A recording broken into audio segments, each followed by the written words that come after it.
ಇನ್ನೊಬ್ಬರು ಬಿಜಾಪುರ ಜಿಲ್ಲೆಯ ಯುವ ನಾಯಕರು ಸಚಿವರಾಗಿರುವಂತಹ ಶಿವಾನಂದ ಪಾಟೀಲ್ ಅವರ ಸೋದರರ ಮಗ ಶ್ರೀಯುತ ಹರ್ಷಗೌಡ ಶಿವಶರಣ ಪಾಟೀಲ್ ಅವರು ಕೂಡ ಇವತ್ತು ನಮ್ಮ ಪಕ್ಷವನ್ನ ಸೇರ್ಪಡೆಗೊಂಡಿದ್ದಾರೆ. ಅವರಿಗೆ ಸ್ವಾಗತವನ್ನ ಬಯಸುತ್ತೇನೆ.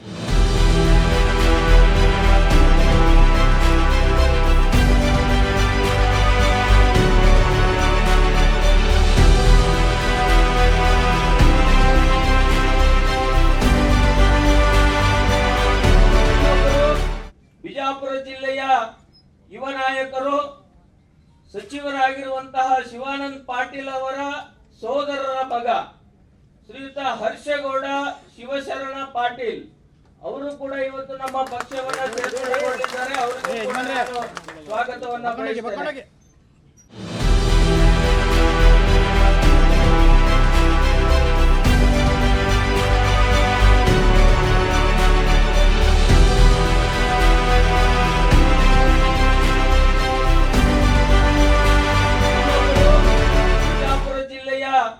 ಯುವ ನಾಯಕರು ಸಚಿವರಾಗಿರುವಂತಹ ಶಿವಾನಂದ ಪಾಟೀಲ್ ಅವರ ಸೋದರರ ಮಗ ಶ್ರೀಯುತ ಹರ್ಷಗೌಡ ಶಿವಶರಣ ಪಾಟೀಲ್ ಅವರು ಕೂಡ ಇವತ್ತು ನಮ್ಮ ಪಕ್ಷವನ್ನ ಸೇರ್ಪಡೆಗೊಂಡಿದ್ದಾರೆ. ಅವರಿಗೆ ಸ್ವಾಗತವನ್ನ ಬಯಸುತ್ತೇನೆ.